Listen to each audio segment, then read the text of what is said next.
Joining me, Amanda Clinton is head of Chambers Clinton Consultancy, Andrew Apia Dankwa, lawyer and spokesperson, Movement for Change, and Kwame Nkrumah Botsio, lawyer and general secretary of the CPP.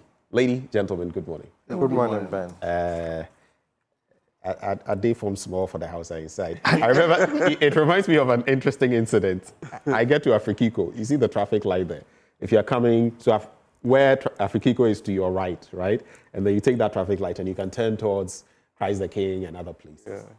And this biker, you know, a lot of them, he just does this thing and swerves in front of me and all of that. And I roll my glass and I'm like, oh, senior, what's up? Then he starts speaking Hausa.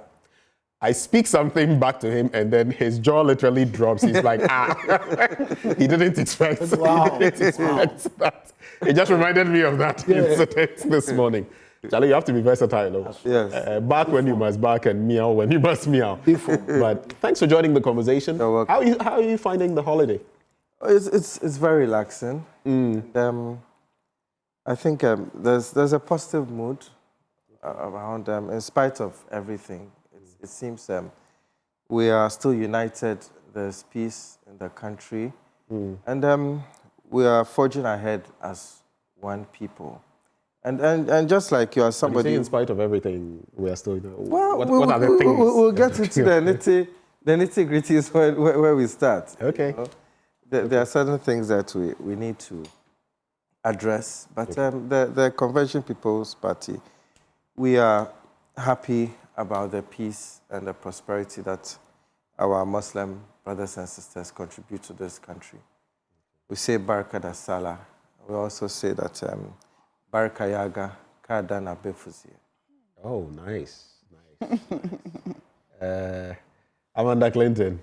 I can't top that. You heard a lot of Alhamdulillah. Yeah, I think it is. It basically means praise be to God. Amen. Thank God. I mean, let's go. I'm just getting on your case. Let's go. What are your thoughts for us this morning? My thoughts that it is a very peaceful holiday, and you know we're grateful that the government has, you know, sort of arrested the CD, as they say. Arrested the city? In terms, I think we should be careful with that. The last time it was arrested, it broke jail and started running amok. You know, and we're all going to get into this, I think, 1 CD petroleum tax. Oh, we shall. It's right here on mine. It is, you know, although there is high cost of living and it might lead to higher prices of goods and services, ultimately, I mean, I think any responsible government, which is what this government is trying to do, does have certain levies and taxes in order to make society work smoothly. So, I mean, it'll be interesting to discuss that today, where the balance lies, perhaps. We're definitely getting there. Yeah. Andy, yes, the way I was Steve O'Connor, I feel something may be coming. What is heading my way? On a Saturday, a day where we are celebrating Islam and its values, and chief among the values being peace. I can assure you that I'm chucked in my one corner in a very peaceful manner. No wahala for anybody. So essentially, like my brother Botsio said, I think my thoughts also are with our Muslim brothers and what this celebration means for our country. This is a very special country. If we can have Christmas celebrations or Christian-based celebrations, and we all partake, and then the Muslims also have their day, and we all partake. I think it's something that ought to be celebrated today. My thoughts are very peaceful. My thoughts are with my Muslim brothers. I wish I could give you a bout of Arabic like Botsio just did. Unfortunately, if I see Botsio in the corner, so that he gives me some serious appall. But yeah, so let's all enjoy the holidays. Let's reflect on the values that they hold. Let's use this occasion to think about forging that one Ghana, the one Ghana that Osagyefo for himself envisaged, and let's propel this country towards our ultimate goal, which is to restore Ghana as the Black Star of Africa So that's my thoughts All right. my initial thoughts. All right. Ladies and gentlemen, thank you for those initial thoughts. Let me start from here, though, especially as I have a squad of lawyers in the studio. I want to start from some interesting stories that I have seen. And the first one I want to talk about is actually pathetic. Yawasanti Ejekum. Does his name ring a bell? Yes. So you remember the notorious armed robber Atai, who was caught, sentenced, and his mechanic was, also found to be complicit. This was as far back as 2002, and he was sentenced to 35 years imprisonment for, his connivance, his abetment, and all of that. He insisted he had nothing to do with the issue, and now 25 years on, the Court of Appeal has actually said that indeed he was innocent. Now think about it. 25 years or 23 years of your life, because this is 2002, gone down the drain. His mechanics workshop has collapsed. One of his children who spoke, I don't know about the wife, but one of the children who spoke was a month old when her father was put in the cooler, and now she's got to see him and all of that. It broke my heart. I followed a story like that in the UK recently where someone was convicted of rape. There had been numerous attempts, and it turned out that he wasn't the one who had committed it. In the UK, they have a ceiling of about £1 million. They have a situation there, and some people say even that is low. What do you make of it? Amanda, I'll start with you. It broke my heart. Broke my heart.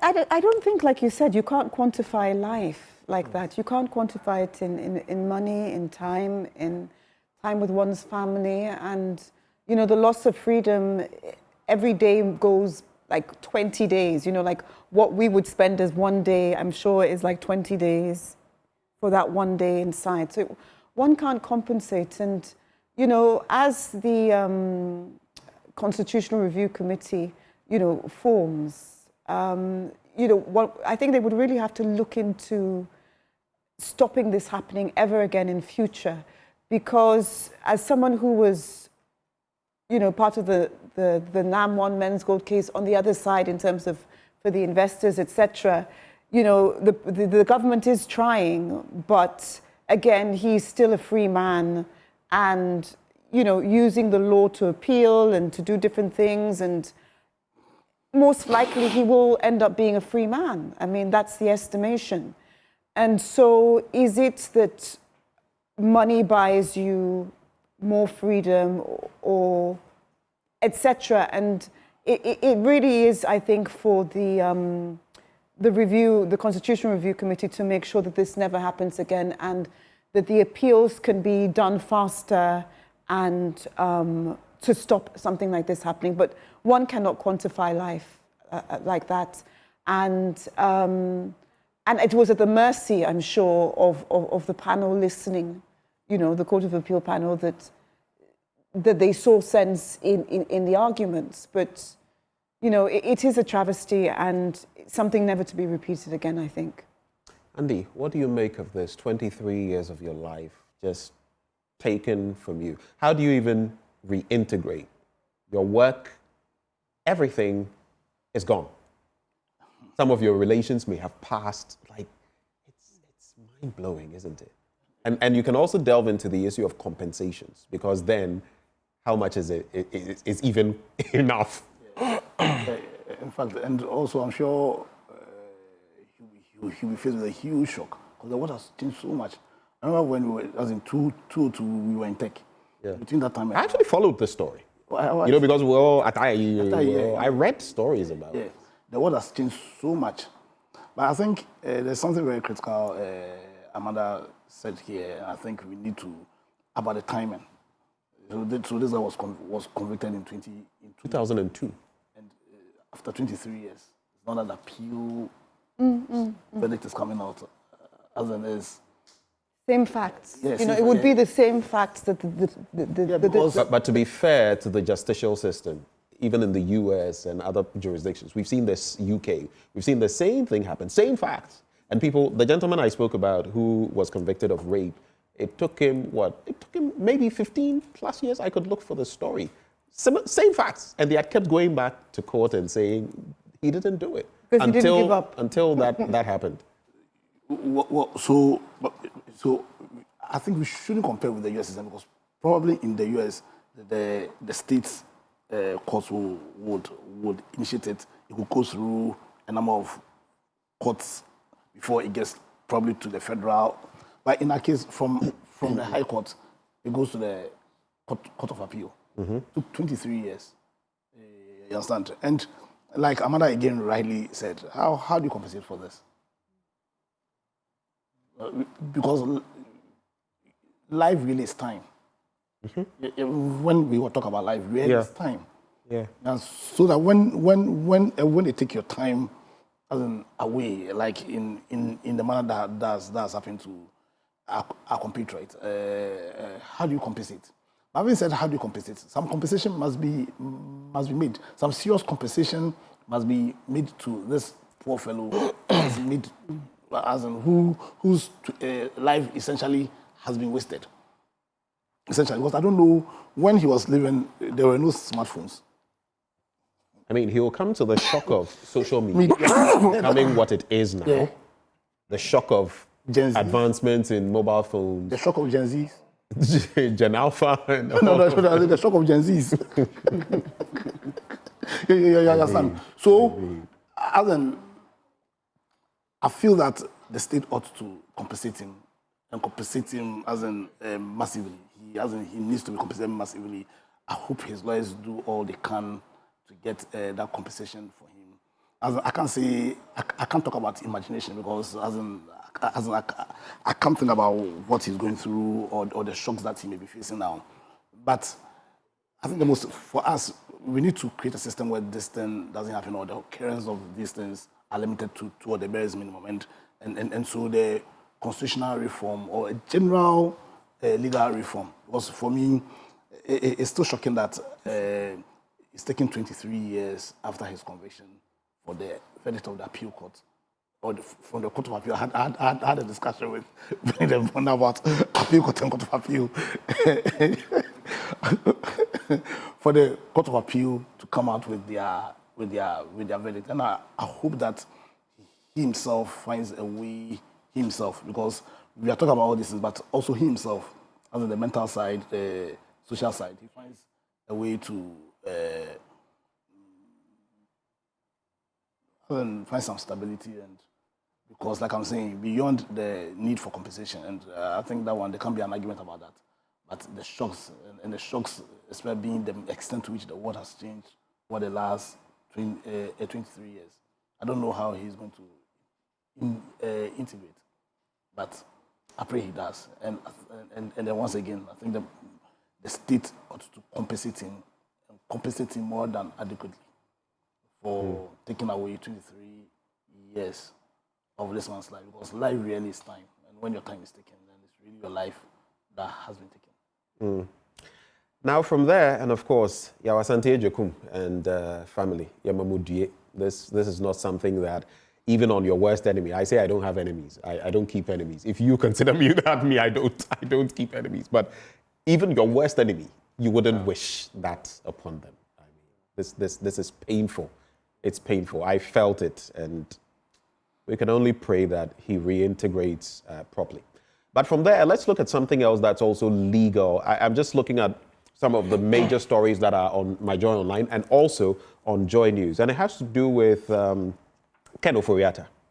You know the saga and how it has played out, and the OSP hauling him back. Now he's been listed on Interpol's red alert over using public office for profit.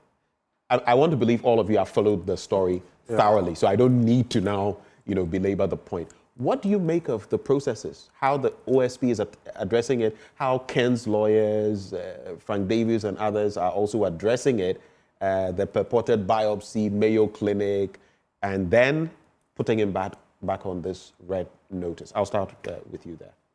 Did you get a bite on Yawasante? No, I didn't. Oh, you didn't? No. I just remembered that. Please do Yawasante, and then you can start with us. I was actually going to ask you permission to briefly cover... Please, because my apologies. Please. And I'll start with a very controversial statement that there are many more Yawasantes. Yes. Once a client who is into helping prisoners. He spoke to me about this situation, and he made me follow him to one of the prisons outside the capital. I don't want to go into detail. And we met this man who had been in for, I think, almost 40 years. Oh. But he's out now. I hear he came out around 2018. And he was there with his co-accused. His co-accused apparently killed his own employer. And this was in the 80s. And when he was arrested, they told me, looking at his size and the size of his employer, there was no way he could have killed him alone. So he was beaten, and he just mentioned 2 random names. One was of a popular farmer in the area, and another popular person. And all 3 were sentenced. So this was to death. basically under duress. Yes. He had to save himself. He had to. All 3 were sentenced to death. And within 2 weeks of the pronouncement of the death sentence, one of the innocent co-accused, he died. He died. Within 2 weeks in prison, he just died. And then he and the other one had been moved from prison to prison for almost 40 years. The day I heard their story, they were sitting by each other, hugging and crying. And the real culprit was full of so much remorse, saying that we should do our best to let his co-accused go. Because, I mean, and according to him, he had heard that his 6 children had been told that he had died in prison. His wife had moved on, etc. It's a complex story. But fortunately, I hear somewhere around 2018, he came back. There are many like that. And it's a delicate balance. There's a legal principle called Blackstone's ratio, which says that it is better for 10 guilty to walk free than for 1 innocent to be imprisoned. So it's a very fine line, because if someone commits a crime against you, you'd want that person convicted at all costs, and you would be embittered if that person walked free. I would say that in this day and age of DNA and all that, we can make use of that to avoid some of these. We should really invest in scientific methods of investigation. In other jurisdictions, I know of people who had been sentenced to death, the execution carried out, and many years later, they realized that the DNA did not link them to the crime. So they were posthumously exonerated. I mean, there are so many people. You can imagine what these people go through. I mean, people who have actually been executed for crimes they did not commit. It's something that can happen to anybody. I hope Yawa Santi is compensated not only by the state, but also by well-wishers.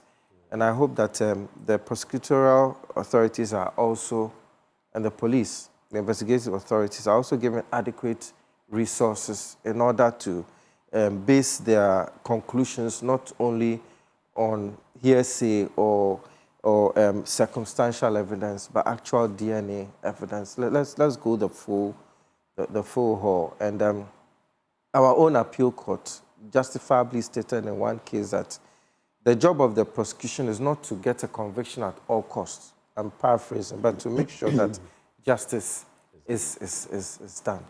So that is my take on it. And let me just, you made an important point. Let me just add on to that. This is also where, in helping to reintegrate people of goodwill, companies, these are the people that, I mean, if you did something, because imagine it, 23 years of your life, mechanic, your shop is gone, everything. You've practically lost everything. This is where sometimes we must put a human face to it and reach out to this person, corporate entities and all of that. Oh, we've heard of your plight. You know what? G20,000 cities, G100,000 cities, because it's not easy. At all. And these are the things that I feel we can do sometimes to let people know that, look, we are human and we are there for one another. So I'm just appealing. If you can, let some of these, I would be very happy to hear that in the coming days or week or something, some entities have reached out to Yawa Santi Ajekum. I don't know, but I really feel for him. I really feel for him. Anyway, let's get into Kenoforiata. You start and then Amanda will follow from. So I've been following that also closely.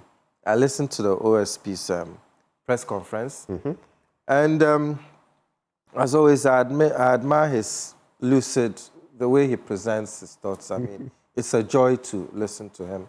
And another thing I was happy about is during that press conference, he mentioned the NPA scandal without mentioning names. Yes. Without mentioning. Was it the 280 million? I was happy about that. But regarding the Akomfre issue, you know, I honestly speaking, I struggle to understand where this press conference method came from, because I know that you are suspected of doing something, investigations are done, you are processed for court. But apparently, the people need to know what is going on. But there are people who have been exonerated, or more or less the AG has discontinued cases against them, but their names have already been dragged in the mud. I mean, many people. Our own Excellency John Dramani Mahama, the OSP at a point was investigating the Airbus scandal. We have our able finance minister, also ambulance scandal. You know, when these things get in the public domain, even when you are exonerated at the end, yet still the damage has been done. People tag you. And maybe eventually I'll understand this press conference method. But to get into the law... Is that to say you also disagree with the AGs? Because he's also done some press conferences. Yes, I am not too fond, not only this time, even during the previous administration. I feel the law is so sacrosanct. It's something that, as much as possible, the details that have to come out after conviction, I believe it's important. If you're able to secure a conviction, you come out and say, this person was accused of this, we did our investigations, we successfully convicted him. But through allegations out there, when you have not been through the court of law, sometimes as much as I say that Ghana's judiciary is one of the strongest and most credible worldwide, sometimes you may have some of these public pressures weighing on the court. Yesterday, for example, I saw a statement by a media personality calling out a judge for a ruling against a relative of his, and I thought that was in very bad taste. So we need to look at how these press conferences affect the judicial process itself. Because if you are putting all the facts out there, you are putting the allegations out there, and the court goes into the case. As I always say in the book of Proverbs, it said the first person to speak always sounds right until he is cross-examined. The legal process is such that everything may look black and white, but after you go into the case, you realize that it is not so. I mean, you can even... But let me just ask you, though, is there anything wrong with these press conferences? Because I've seen them in other jurisdictions. And in fact, someone who is very knowledgeable about the case also says, but this is the same format used by the FBI and the SFO, and holding a presser is part of the investigative process. These are high-stakes public interest cases. How do you respond to that? I know that... and this is someone who knows a lot about the process and all of that. Yeah, but you know, we have to have our own way of doing things. I know that is how it is done in the West, but we shouldn't copy blindly. Okay. You see, I believe that the real battle is in the courtroom. Marshal your evidence, get ready for battle. Make sure justice is done. Make sure justice is done. Okay. And I know that Honorable Akomfre has requested for video conferencing. I don't see the problem with that. At the same time, regarding a letter from Mayo Clinic and others, to even excuse your clients from court, you have to provide medical evidence.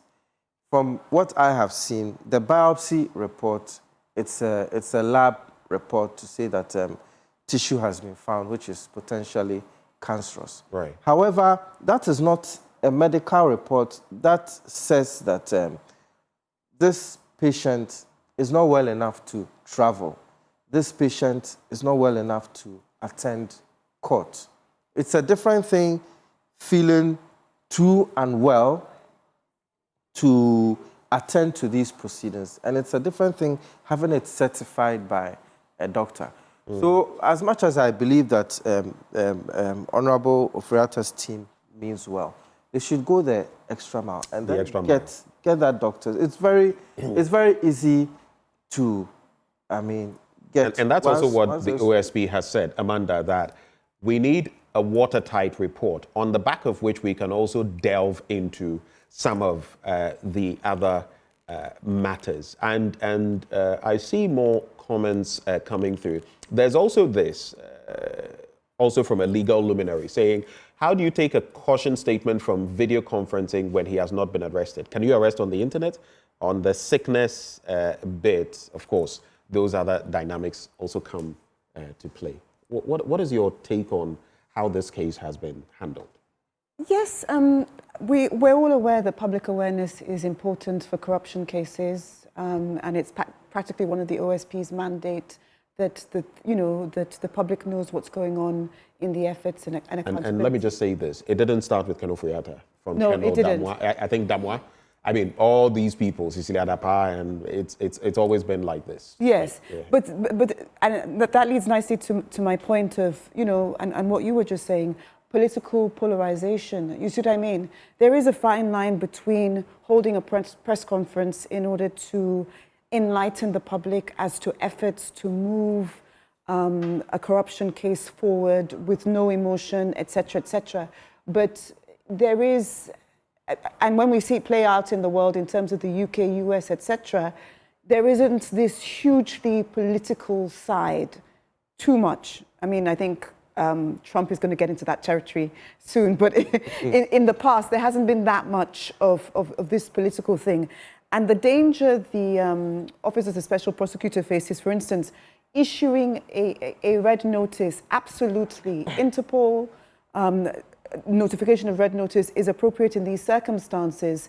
But again, did it need to be made public in terms of the real purpose of a red notice is a high net worth individual taking a private jet or a commercial plane somewhere and then just being nabbed because there is a silent red notice as to this is a person to be picked up. So we have to look behind the intention of these notices and the international angle of it, etc. That there can be a red notice, but it's often silent. So as they move in their high-end lifestyle, having to go from border to border, they're just quickly nabbed and quickly deposited in that home state, which would have avoided all this. So the subtle nuances of holding this press conference and saying, yes, this is what we're doing, and this is a red notice, and this is you've just compromised an international operation potentially, which could have netted you that same individual to be picked up on the border going to Cannes or wherever. Because people, you wanted those who will dispute seem. What you say will also mention, I mean, I'm sure you've even watched in movies and in other real life cases where because someone is declared wanted, an ordinary citizen spots the person, gives the alert, and that person is apprehended. Yes, that's the other argument that will be made. When you put this person on the red notice and the whole world knows that we're looking for this person, those are the benefits. You speak of the downsides as well. But what you're talking about is going through diplomatic channels as well. Because, what diplomatic Well, for instance, even if there's a tip-off and he's caught, the real way you tip off is to notify the authorities, because this is an individual who is part of government. You tip off the authorities and the general public gets to know these things. How do they happen? Usually there's a picture slapped on television, and that's how an ordinary person at a fuel station or whatever can point that, oh, I just saw this person moving, and then the authorities can come in. But then we do have an extradition I'm just saying, treaty. we're just creating a scene. Yes, but we do have an extradition treaty with the United States, for instance. I think it goes back to 1935. And with this extradition treaty, he can, formally be extradited. And there is a procedural requirement that the requesting country must provide sufficient evidence to establish a prima facie case. And ironically, the exception to this treaty is a political offense exception. The treaty excludes extradition for offenses deemed political in nature, which I'm sure, because of this, the way the government is building the case, who knows if Ken Ofri-Atta will go down that line. But ultimately, you know, political polarization is something at play here. And yes, it would be better that he came back and faced these charges, and it is for government to lead this case the way they want to lead it. But to soil people's names publicly and have Do you think that's what's being done? Well, yes. You can't have a trial by media, because even if you have a video right now of someone walking But in the here... OSP has given he's listed specific charges against Akomfre. Yes, and but... they are inviting him to come for some conversations to be had. Yes. Based upon which then we shall know whether prosecutions will follow or not. So how can you suggest that they are merely prosecuting him in public? Well, again, because the ultimate forum is a courtroom. And some of these things have to be made. There's a fine balance between how much you release to the public and how much you keep private. You know, and I do think the OSP does come from a commercial... he's a civil lawyer by practice before he... you know, was deputy and then became OSP. He teaches criminal law. He's handled yes, a lot but the of point, criminal cases. but I would not have handled this in this way, particularly in relation to this red notice. Okay, so that's you. Yeah, well, that's me, but the red notice... Okay, you know what? If the ultimate aim is you want this man to come down to Ghana and you want it done in the quickest and fastest way in order for him to face trial, the best way to have done that was to have a silent red notice so he could be picked up. Because the other thing about high net worth individuals is that they can buy passports, for instance. All you need is to invest $200,000 in a particular country, they'll give you a passport. So this is a man potentially with 4 or 5 passports, and then you've just gone to issue out that red there are notice. about 6 places from the Cayman Islands yes, to the and he UK could to the go to US a non-extradition country. Right. So these are the subtle nuances in a criminal investigation case that it's not being handled. Point made. So there's also a point that, of course, the OSP has not said he is guilty. That's one thing. You do know the OSP has both arrest and prosecutorial powers to some extent, right? And I also see my legal luminary friend add on some, thoughts here. He's also watching us. And he says, with the FBI, for example, they have 2 different lists. There's a wanted list and a most wanted list. Okay. They put people on, depending on the graffiti or, what you've done. And he says the OSP is an independent state agency, not like NIB, IOCO, and all of that. And it is enforcing his attendance, which it has the power to do. And he also says, per what he has followed, it is Ken, rather, who has put certain things in the public. You know, that whole Mayo Clinic thing, per the OSP, never came to them directly. They rather found it in the media. Kind of like the CJ case and some of the things we've seen in there. So those are dynamics to look at. But Andy, while you look at all of this, I also want you to look at the law. What does the law say about, for example, the Office of the Special Prosecutor or our law courts in dealing, or the AG, in dealing with such instances? Are they forbidden in any way from doing this? Apart from Article 146, which in the CJ matter we'll talk about, saying that it shall be held in camera, it stipulates clearly. In these instances, what does the law say? And just to add up, and these public ones, while I feel there must be utmost fairness, the law also has a deterrent, end that it seeks to achieve. So that sometimes if you see, hey, my neighbor's beard is on fire, make a watch out, make a know. How do you sum up all of these in terms of what is happening?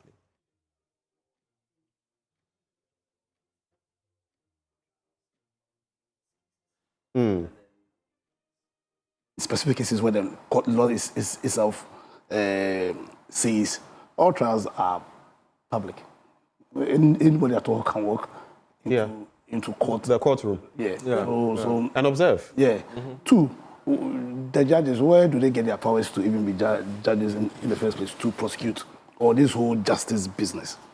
Our constitution says that those powers emanate from us, and they're supposed to be used for our purposes. You understand?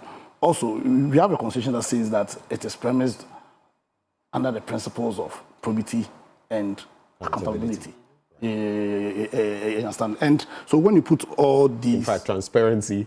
Don't forget, transparency, probity and accountability. Yeah. So for me, when you put all these together in terms of the press conference. In fact, I even think that is a plus for public, what's called, officials. I think I support because we won't need to know. Also in this country, where there's a thin line between a perception of persecution and prosecution. There's a very thin line. So imagine the Edubwahili issue for yeah. Then you keep it. Then there will be a caucus that will say, you are not prosecuting, you are persecuting. So when you put the information out there, this is why we are doing it. Exactly. Yeah. Right? And indeed, the OSP has not even gone into the details. He just says we are investigating for this. He's not gone into the details. So it's not like he's thrown any fact or any evidence out there. So I don't see any issue of public, what's called a trial in the media here. But for me, I think that is not the big issue for me. For me, the big issue is, in 2017, we made a huge noise about the need for an independent special prosecutor. And I think the way Ken's case has been handled tells me that we failed in that effort. You think the special prosecutor's office is not independent? No, certainly. Why did you not start this process in 2024? That's a very good point. Why did it start? But I felt it. Why did you not get the Kayonis to start this matter in 2024? If you have just use, please, Kayonis, yes. I'm not. You can't use that Spanish word on. Thankfully, not everyone. But you want me to go to the English version? No, don't use the English version, I beg you. Are you suggesting that even with what's maybe an ombudsman or the OSP's office the office of the special prosecutor we've created, politics is at play, so you are not free to do anything you want based on... It's a clear case of let's do something to represent something. Wow. Yeah, it's a clear case of let's do something to represent something. But he told Cicely Adapa on this, and then it had to be referred to Yoko. What happened it had to be referred to Yoko, and then she was cleared. And then she's going back to Yoko when a new government comes because Yoko has reopened the thing. Yeah, that's what I'm saying, that we are playing games in this country, serious games in this country. Yeah, you understand? It's like our politicians need the power, but they don't want to work. They need the power, but they don't want to. They need the power, but they don't want to work.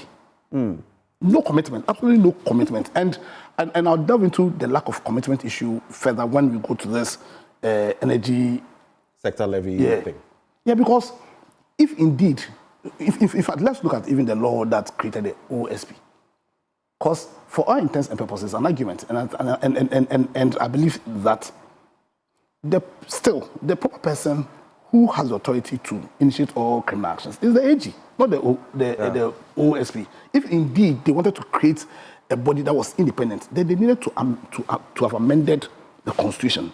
It was not enough just leaving the constitutional provision as it is now and just create the OSP through an act.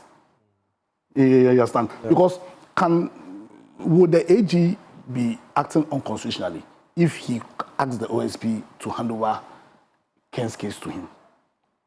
No. It falls under his powers. Exactly. You understand? Yeah. So for me, I think that we need to be serious with this fight, our fight against corruption. We should stop playing games and doing something to represent something. Indeed, we need to consolidate all our so-called anti-corruption laws. Because there's a huge confusion here. Yeah, understand? You have one country, you have Yoko, you have Shiraj, you have CID, NIB. You have NIB, you have... and in fact, incidents over the last week, in fact, the last 2 weeks, from the Identical Communities case, in fact, the way they even act, because the fact that our constitution was promulgated under the principles of accountability, probity, and accountability also does not mean that in how you prosecute, you should violate the principles of the rule of law. Because even in how you prosecute, it must be in a manner that reflects the abiding principles of the rule of law. And in any case, the law is always entrenched, rooted in human rights. Exactly. They work hand in glove. Yeah. So they are not like, dual entities. But then when you take the OSP and Ken's case, when you take Identical Communities issue, when you take, what's it called, Chemawuntumi's case, clearly you see that we are not faithful or fidel to the principles of the rule of law. It's all about doing something to represent something, and we play political gimmicks with every issue. So there may be Yeah. there may be substance, Yeah. right? Yeah. But it's how we even address that substance. Exactly. Yeah. It's like a meal you've prepared, but the garnishing. We do a lot more garnishing than focusing on the real meal. Yeah, because you take the OSP's case, a body that's meant to be independent, but that body didn't have the courage of commission to initiate this process when Anado was president of Ghana. You understand? You take Adenta Kumi's case, for a misdemeanor, an offense that was essentially is a misdemeanor, you had national security police take guns. You understand? Go into a citizen's house for an offense that was a misdemeanor to go and pick him up under all those noise. Yeah. You take the case of Chemawuntumi, and it doesn't matter whether you like him or you do not like him. But the law says that when you arrest somebody, within 48 hours, you can't keep the person unless with a court order. Exactly. The law is clear. Yeah. And unless our politics is forward by principle. And the 48 hours, that's the ceiling.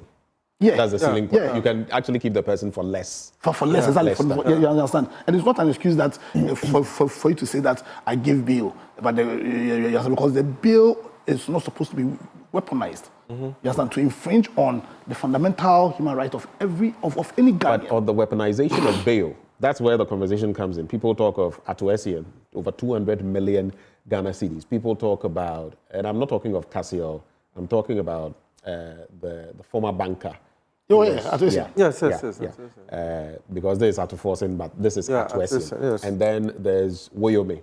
Yeah. I think also 52 million. Yeah. This was Even even 50. Amwan too had a high bill. You know, so then all of those come into play as well. And for me, it's not an excuse. In fact, and that's why we keep on changing government, because we want a government that will entrench the principles of the rule of law. You understand? So that where a police inquiry bill, you understand, can be used to infringe on your fundamental rights, because bail in itself does not give you bail freedom. So when you say that you shouldn't be kept in by 48 hours, it did not mean give the person bail, because you can deliberately give bail in a manner that will keep the person there for more than a month.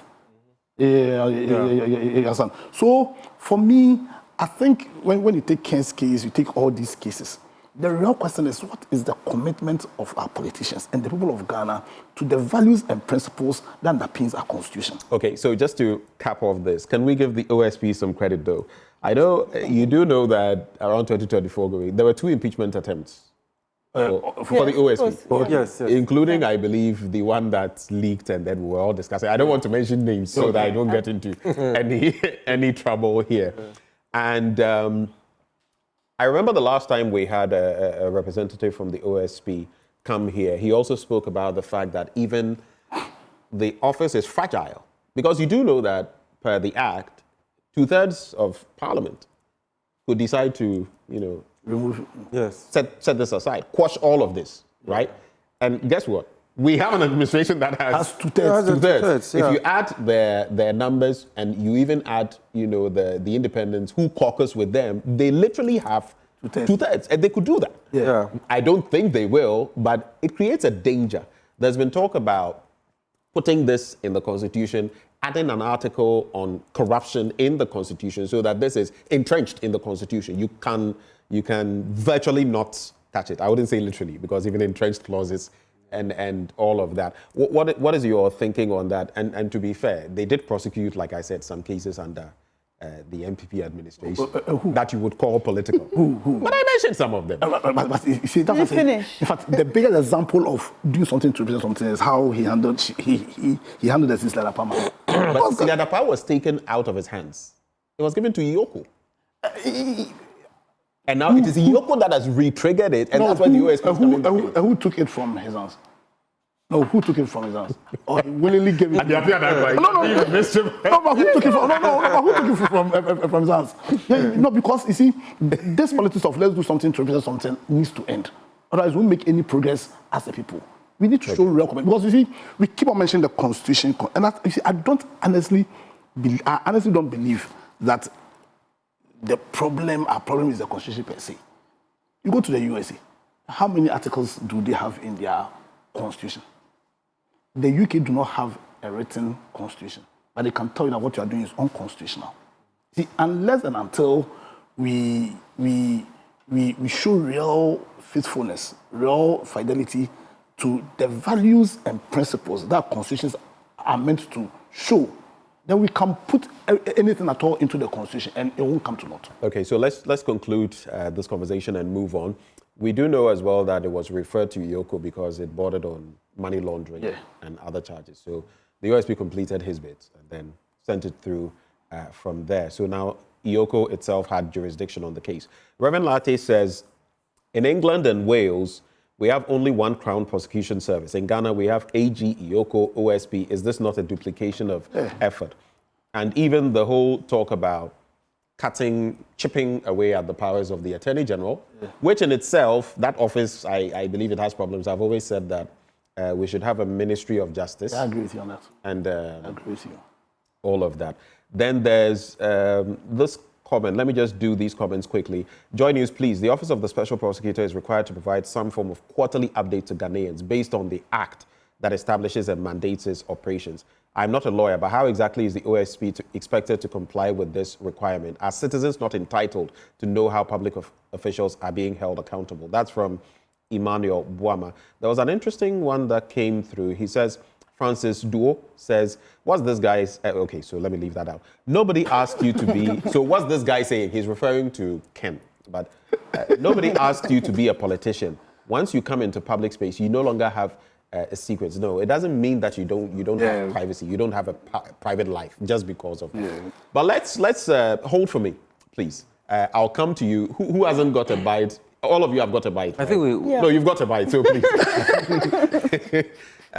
Let me delve into this Galamsey matter and we'll come back into the studio for reflections. From amendment of LI 2462 to the seizure of excavators and the blocking of imports, police raids, arrests, the question is, are we making any headway? And we have our guest joining the conversation as well on the back of that discovery of a filling station in the heart of a forest reserve in Akomfre in the Ashanti region. Awula Sewa joins the conversation. She is with Eco-Conscious Citizens. Awula, a very good morning to you.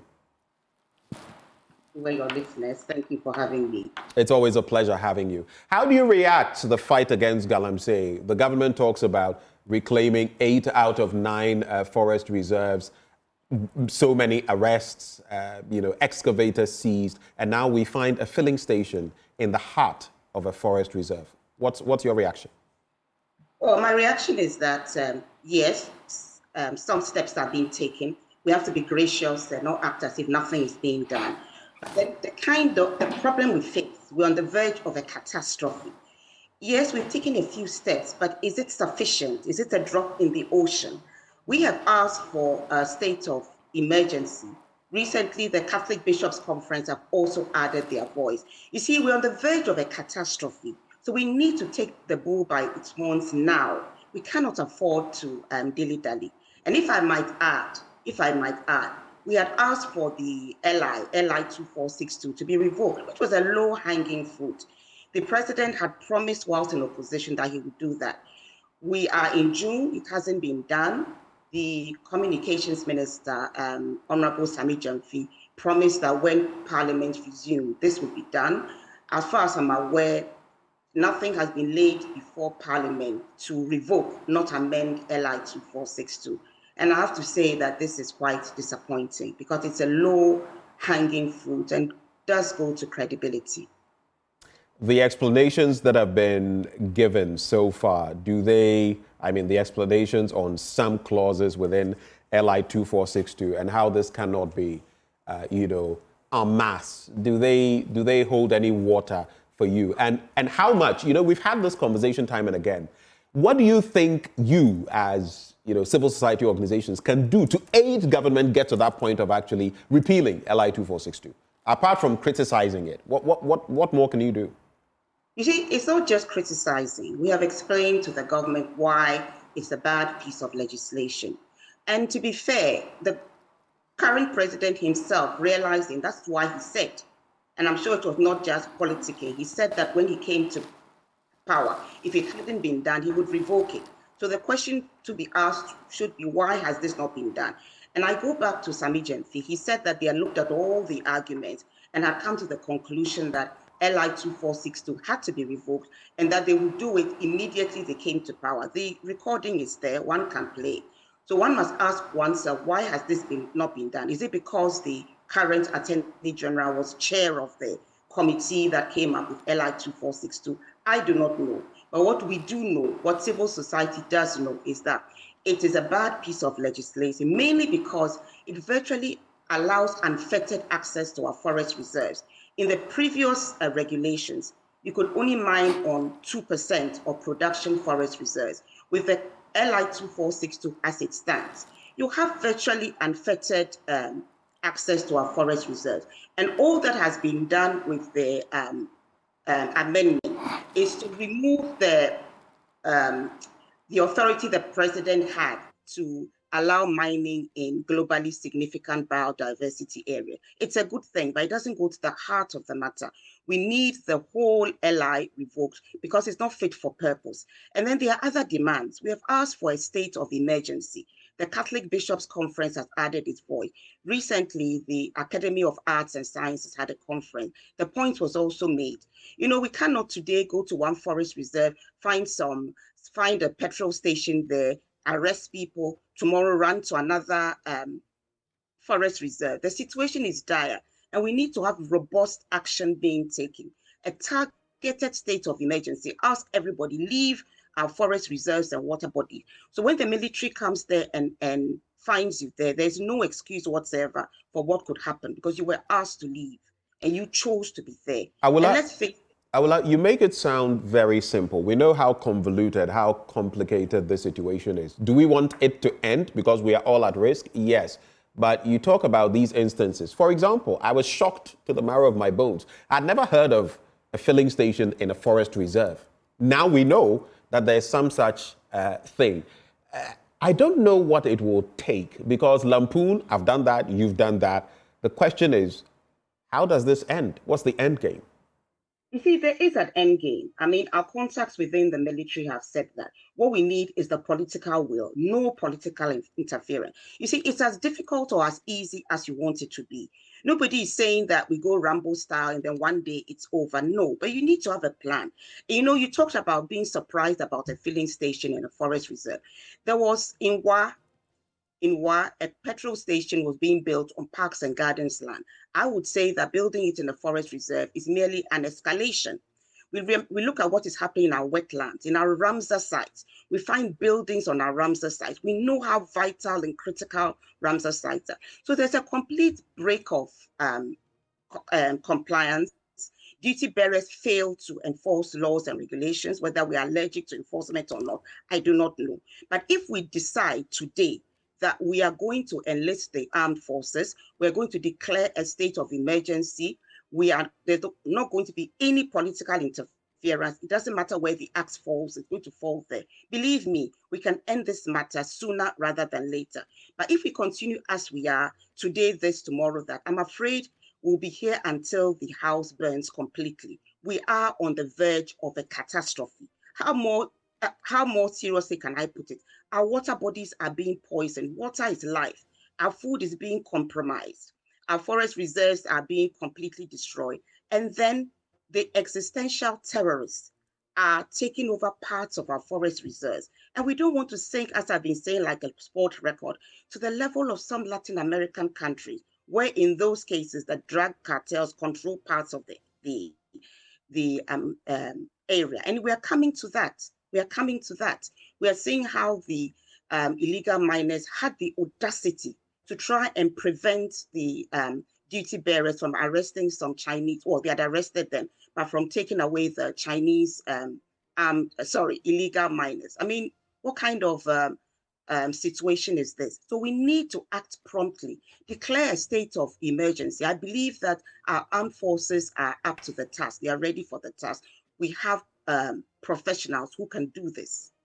We need robust action, but Something that I believe is a disappointment for you as much as it is for me is that element of the act, what it says, the Minerals and Mining Act, and other related issues about people involved in illegal mining, foreigners, I mean, and how to deal with them, and how we are still sticking to this position of deporting them. Because you look at these Chinese, who have been apprehended now, they were asked about whether they were involved, knew anything about the filling station. They said no, and all of that. But here are these people destroying our country in different ways, and they get to go back home. What do you make of it? This is unacceptable, and it's also discriminatory, and we have said it over and over again. It is also against the law. Any person, Ghanaian, non-Ghanaian, who is involved in destroying our environment, involved in illegal mining, the law says they should be arrested and prosecuted. The law hasn't said that if they are foreign nationals, they should be deported. I mean, what kind of message are you sending? What you're actually saying is that come to Ghana, you can destroy our environment, and then we'll give you a free ticket back home. And it does say they should be deported, but before the deportation, they must serve time. We are saying that. Right. I was fast forwarding. We are saying that they should be deported after serving their sentence. And also, we should have the polluter pays principle. So where possible, recover any assets they have and use them to, reclaim the land. What we are saying is that you can't just come, destroy our forest reserves, and then you remove the prosecution, you are deported, and then you may come back a la Aisha Huang. So what message are we sending to prospective illegal miners? Interesting thoughts. Any add-ons you'd like to bring to bear before we cap it off at your end? Any final thoughts? I would just like to... that reminds me, Awula, my apologies. In your final bit, what the president has said about excavators, now we are being told that a lot of excavators are coming into the country. In fact, if you listen to what the transport minister has said, and now they are saying if you're bringing an excavator, there must be certain processes that must be clearly followed. Government has directed all importers to obtain permits from the Ministry of Transport before shipping excavators, effective immediately under a new no permit, no excavator policy. And they have also, spoken about the numbers of excavators coming into the country. It's huge.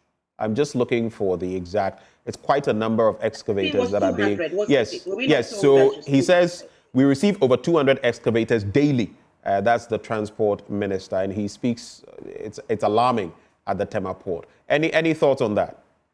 I mean, of course, it's alarming, but for heaven's sake, can we not pause the importation of excavators? You see, you're going to talk about a permit. You're going to do this. We know very well that our monitoring regime is virtually non-existent.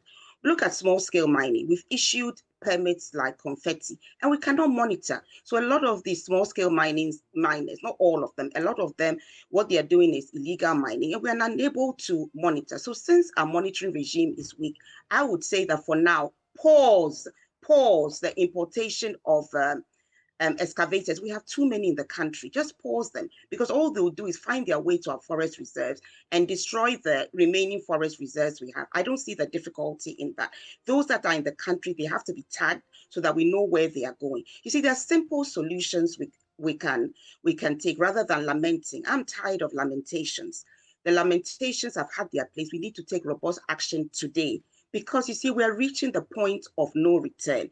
And may I add that all over the place, our environment is being destroyed, whether it's because of illegal mining, whether it's because of building on Ramsar site, whether it's building on our waterways, our parks and gardens. And that's why we've asked for an audit of all parks and gardens land, which hasn't been done yet. You see, we face a disaster and we need to act promptly. Right. Take the bull by the horn, declare a state of emergency. It can be done. It can be done. Thank you, Awula Sewa. She's coordinator, Eco-Conscious Citizens. Thank you so much for doing us the honor, speaking to us this morning. Have a wonderful holiday. And the same. Barka de Salah. Anyway, so if you look at, again, what the transport minister has said, 1,200 excavators await clearance at the Tema port. Over 3,000 more are en route to the country.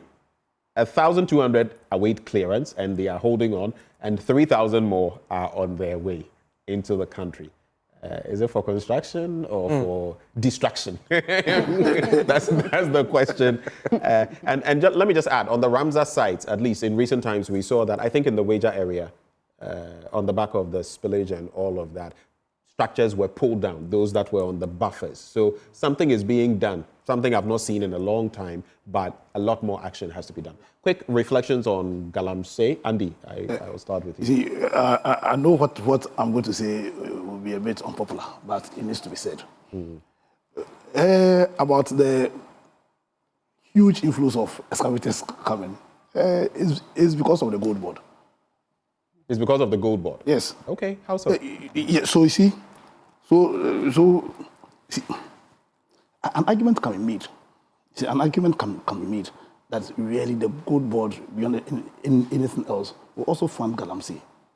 Because, you see, my personal view, I think this is also the view of the movement. And because of the threat and the lapses in regulation, the proper thing for government to have done was to have banned what's called small-scale mining in its entirety. You understand? For them to put their house in order. Small-scale mining? Yeah. They have been vehemently against any such. Yeah, but so no, so this is my view. Now, you have a situation where the director general, the chairman, or the CEO of the gold board is saying that they do not have mechanisms in place to trace the source of the gold they buy, and that they'll put in place such mechanisms until 3 to 5 years' time. Now, what this means is that they are not in a position to know whether the gold they're purchasing is from Galamsey site or is from proper mining sites. Now, with this massive gold purchasing program they are doing, they may actually be giving Galamseyers the real resources to even do it as in deeper. You understand? Because see, if really you want to fight Galamsey and fight Galamsey war, then I think that as much as the gold board is maybe a good strategy, yeah, and I'm using the may here deliberately, I feel that creating a system that can trace the source of the gold should have been a condition precedent before, because you see, once they do that, then the gold board can also be a mechanism to deal with the Galamsey, because then nobody will be buying your gold, the gold from Galamsey. But if you do not have that thing in place, and where we are, because we are on the brink of, in fact, some of us think that we're already in catastrophe. Yeah, the Galamsey issue is a war, in my opinion, a war being waged against Ghana. And so it must be dealt with as if you were dealing with a war. Awula Sewa compares it to, the drug situation in some South America. No, but the war is even worse than, because you see, when you are in a state of war, it's one of the few instances where you can give the president unfettered powers. Right. You understand? Some of us feel that the Galamsey issue in Ghana here is akin to a war being waged against Ghana. Yes, so you don't deal with it like you're dealing with any normal situation. In this very radical actions. Please wrap on the point. Yeah. So, yes, I feel that, so let me reiterate my point. I feel that the way the government is dealing with it, for me, will even fuel more Galamsey than, because the gold board thing will even give them more resources to do the Galamsey in a better manner. But how will they get resources to them? I'm saying that, so right now you have a situation, you have a gold board that's deliberately buying gold, but they do not have a mechanism to trace the source of the gold. So the gold they are buying... So as you buy from these people, from these you are giving them resources they need to grow their business. Further. And so if you read the act, so to speak, of Gold Board and how it means to operationalize the different checks and all of that, do those not give you any comfort? Insofar as the countries, because the key is trace, and he himself, I listened to his interview, and they have plans to create that system. But once that element isn't not there yet, you think it's... Yeah, because then you'll be buying, you don't know the source of the gold. Amanda, quick thoughts on this. I want us to delve into a few other issues before we... Very quick thoughts. I mean, I think like the lady just said, who spoke, that we're reaching the point of no return. And no return means we have to look at it like, for instance, even animals in the world. There are certain animals that are extinct because, we just can't recreate them anymore. There are certain animals, there's only 5 of them in the world. So reaching a point of no return in Ghana's Galamsey fight is our forestry, our water bodies, everything being so devastatingly affected that it can't be repaired. And so with the war against Galamsey, the best way for me in terms of fighting a war is to introduce better practices, because everything you fight against seems to double and triple and so forth. Right. So the best way to tackle a fight or a war is to introduce more, proactive things. So for instance, if we're getting rid of LI 2462, as the government has promised, this new government also has to realize that everything is like a tick list or goals list. People elected them because they promised to tick off this goals list. And this is a main point that is very easy to tackle because everybody is well aware of the issues and what is it going to be replaced by. For instance, forests that are protected by updated, stricter laws, legal harmony, enforcing clearer and stronger rules, and communities becoming key stakeholders in decision-making.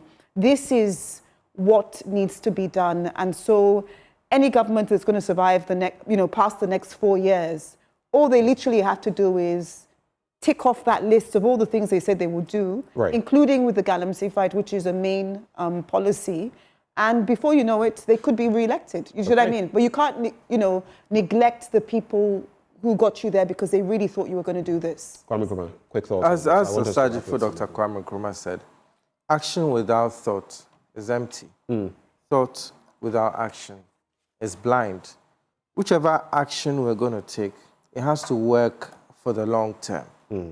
Banning excavators may not help because some may want the excavators for their own. I mean, the 3,000. They're saying if you're bringing it in, you must get express permission from the Transport Ministry. Exactly. You must get a permit. Exactly. So there should be a method of certifying what you are going to use it for.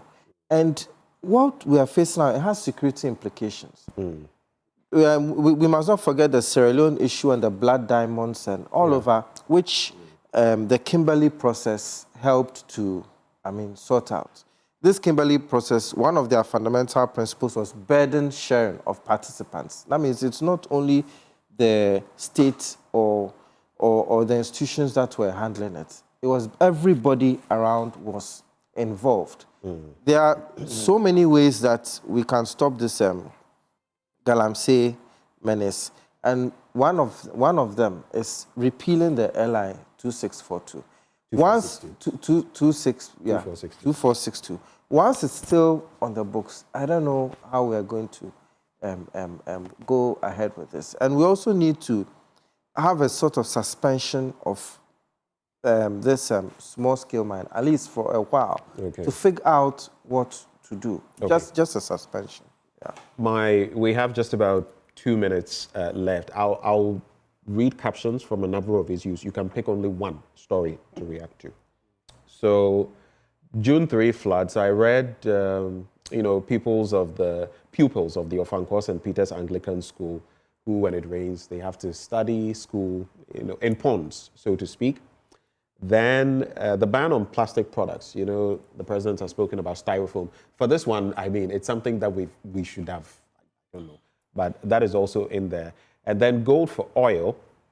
The Bank of Ghana says it's recorded a 1.82 billion Ghana cedi loss on the program in 2024, nearly 500% higher than the 317 million loss in 2023. And that the bank loses 45% of its 4.69 billion seed capital injected into the program in 2 years. And finally, that it has recorded 9.41 billion Ghana cedi loss in 2024. So they are bringing it to an end. Quick thoughts on this. 30 seconds. Let's go. I'll start with you, Amanda. 30 seconds, strictly. 30 seconds. Let's go. I think there were lessons to be learned with the gold for oil. For instance, government had to meet certain targets, and so I think they were buying gold at a really high price from some key stakeholders, and I know this, personally, just because they were trying to meet those demands, and so it is for perhaps the gold board to also learn from that in terms of it's a great policy to oversee our gold in this country. How it's done. Yes, but to just make sure we don't fall into that shortfall that the gold for oil did. And for instance, we don't get to the position where we're so desperate, we're buying it at a higher rate. Thank you. Andy, which one will you pick?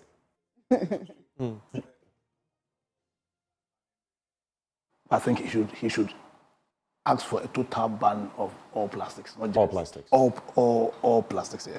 All right. Kwame Nkrumah. I'll take the last one, so there'll be a balance. The June 3rd flood, as I've stated before, that day, my life and the lives of many people were saved by these street children, these windscreen wipers, who formed a human chain around Fadama. So today, when KMJ was there, brought back memories. Yeah. Let's not neglect these boys who are addicted to red and other things. Let's help them. Let's help them.